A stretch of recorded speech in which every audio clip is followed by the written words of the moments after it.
سامعین، ہماری یہ تاریخی کہانیاں صرف بعض ذوق اور تاریخ سے دلچسپی رکھنے والے لوگوں کے لیے ہوتی ہیں۔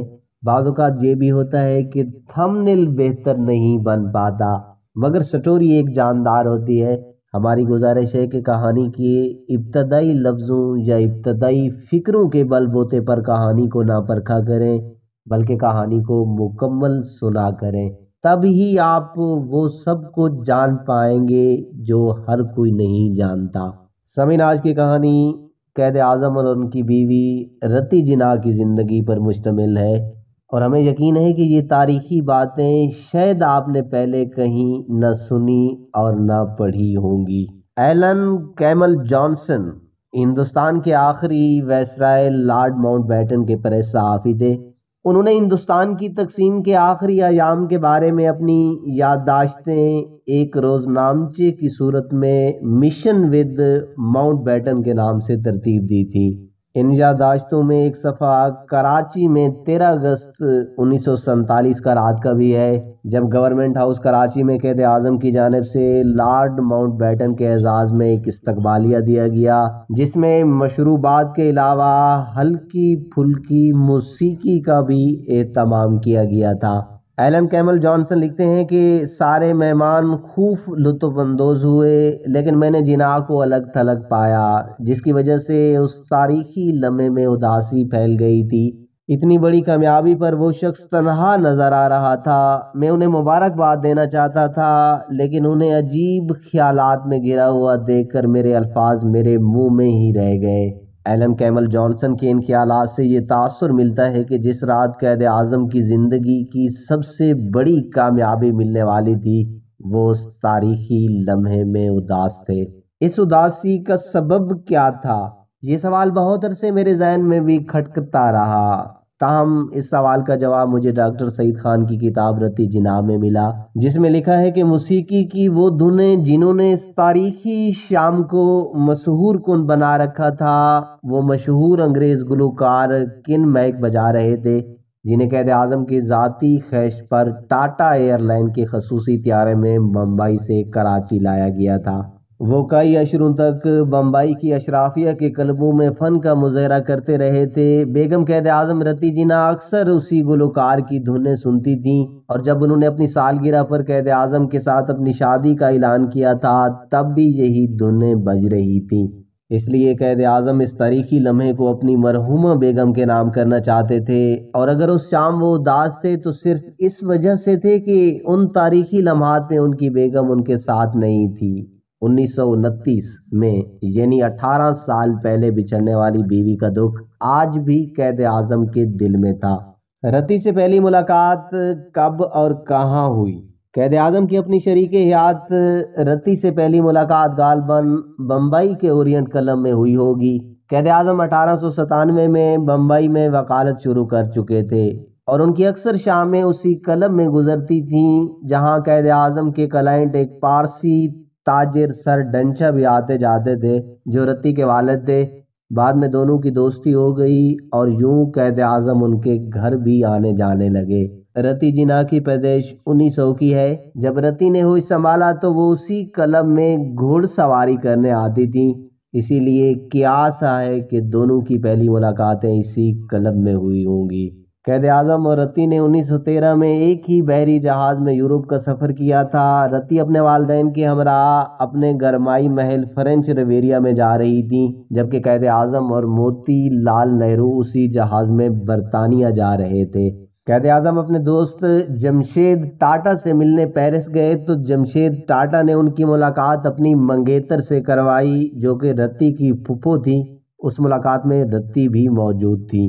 اس زمانے میں پارسی لڑکیوں کی شادی 13-14 سال کی عمر میں ہو جایا کرتی تھی۔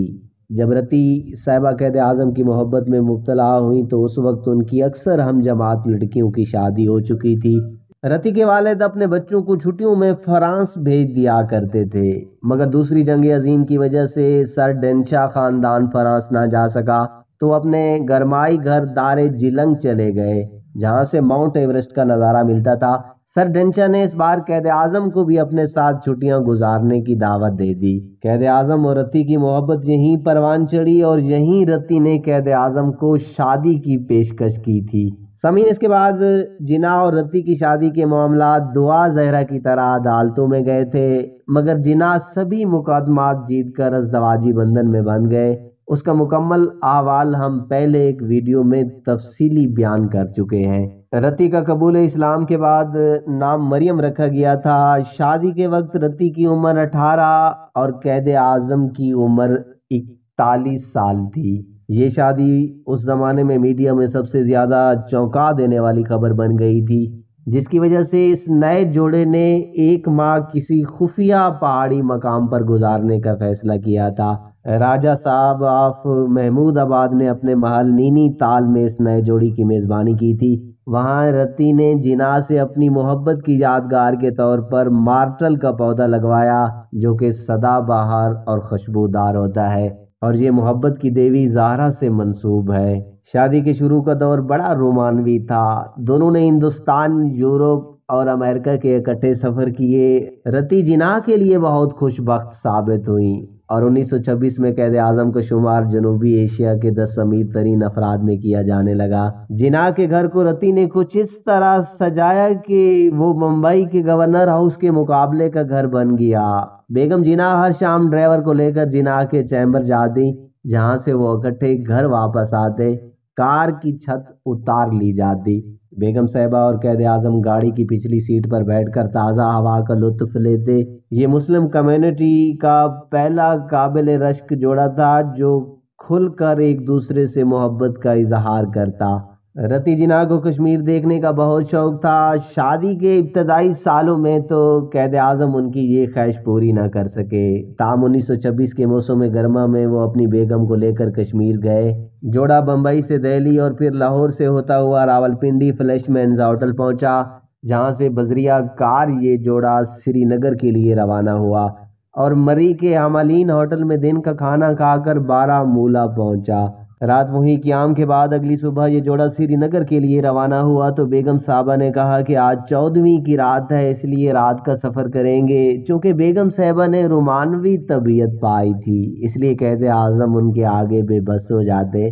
جب یہ جوڑا سری نگر پہنچا تو ڈل جھیل میں تیرتی ہوئی مکان نما کشتیاں دیکھ کر بیگم صاحبہ مبہوت ہو گئیں، لیکن بیگم صاحبہ نے جو کشتی پسند فرمائی اس میں چند دن کے قیام کے لیے اس کی تزئین و آرائش کے لیے 50,000 خرچ کروا دیے، جو کہ ایک زمانے میں اتنی خطیر رقم تھی کہ اس سے کراچی یا لاہور کے پوش علاقہ میں 4 کینال کا بنگلہ خریدا جا سکتا تھا۔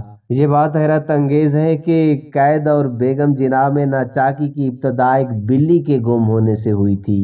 ڈاکٹر سعد خان لکھتے ہیں کہ ستمبر 1927 میں قید اعظم دہلی میں ہونے والے ہندو مسلم کانفرنس کے چیئرمین منتخب ہوئے تھے۔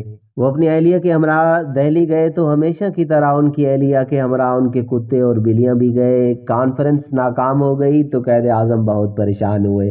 وہ جلد ہی بمبئی واپس جانا چاہتے تھے، لیکن اس دوران بیگم صاحبہ کی بلی گم ہو گئی اور بیگم صاحبہ کسی طور بلی کو چھوڑ کر جانا نہیں چاہتی تھی۔ جب قید اعظم انہیں قید کرنے میں ناکام ہو گئے تو انہیں اپنے ساتھی وکیل اور اپنی بہترین دوست کو ان کے پاس چھوڑ کر اکیلے بمبئی جانا پڑا تھا۔ بعد ازاں مسز جناح کو یہ شکوہ رہنے لگا کہ وہ ان سے زیادہ اپنے کام پر توجہ دیتے ہیں۔ اس دوران بیگم صاحبہ ناراض ہو کر تاج محل ہوٹل کے سوٹ میں منتقل ہو گئیں، جہاں وہ 88 روز تک مقیم رہیں۔ لیکن جب بیگم صاحبہ اگلے سال شدید علیل ہو گئیں تو قید اعظم اپنے کام اور سیاست کو نظر انداز کر کے پیرس میں شب و روز ان کی تیمارداری میں بسر کرنے لگے۔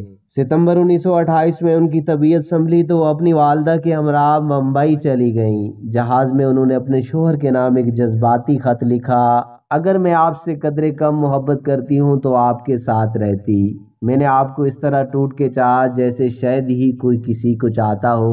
آپ سے صرف اتنی درخواست ہے کہ ہمارے جس تعلق کا آغاز محبت پر ہوا اس کا اختتام بھی محبت پر ہونا چاہیے۔ اپنی زندگی کے آخری 4 ماہ وہ اپنے بھائی کے پاس مقیم رہیں۔ قید اعظم ہر شام ان کی تیمارداری کرنے آتے تھے۔ قائد اعظم کی 92ویں سالگرہ پر 25 دسمبر 1928 کو بیگم صاحبہ نے تاج محل ہوٹل میں ظہرانہ دیا، جس کے بعد قائد اعظم مسلم لیگ کے 20ویں سالانہ اجلاس میں شرکت کے لیے کولکتہ روانہ ہو گئے۔ قائد اعظم کی آخری ملاقات 27 جنوری 1929 کو ہوئی جب وہ دہلی روانہ ہو رہے تھے۔ بیگم صاحبہ نے کہا کہ میری طرف سے خواجہ نظام الدین اولیاء کے دربار پر پھول چڑھانا نہ بھولیے گا۔ طویل بیماری کے سبب صرف 29 سال کی عمر میں بیگم جناب 20 فروری 1929 کو ہسپتال میں انتقال کر گئیں۔ قائد اعظم فوری طور پر واپس پہنچے اور بیگم کی آخری رسومات ادا کی۔ ان کے سفر آخرت میں اتنے لوگ تھے کہ مختصر فاصلہ بھی 5 گھنٹے میں طے ہوا۔ قائد اعظم جب ان کی قبر پر مٹی ڈال رہے تھے تو پھوٹ پھوٹ کر رو رہے تھے۔ بیگم صاحبہ کی وفات پر انہوں نے ہندوستان کو چھوڑ کر برطانیہ میں سکونت اختیار کر لی تھی، جہاں وہ 1934 تک مقیم رہے۔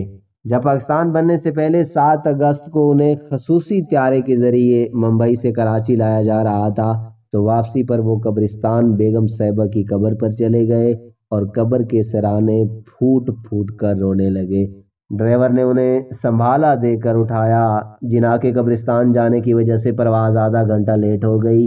7 دن بعد جب پاکستان بن رہا تھا اور ہر طرف شادمانیاں تھیں، تو ایسے میں قائد اعظم کا دل اپنی مرحومہ بیوی کو یاد کرتے ہوئے بہت اداس تھا۔ سامعین، یہ تاریخی کہانی سننے کے بعد بھی اگر آپ کوئی کومنٹ نہیں دیتے یا ابھی تک چینل کو سبسکرائب نہیں کیا ہوا تو پھر آپ کے ذوق و شوق کو بھی داد دینا پڑے گی۔ سدا سلامت رہیں۔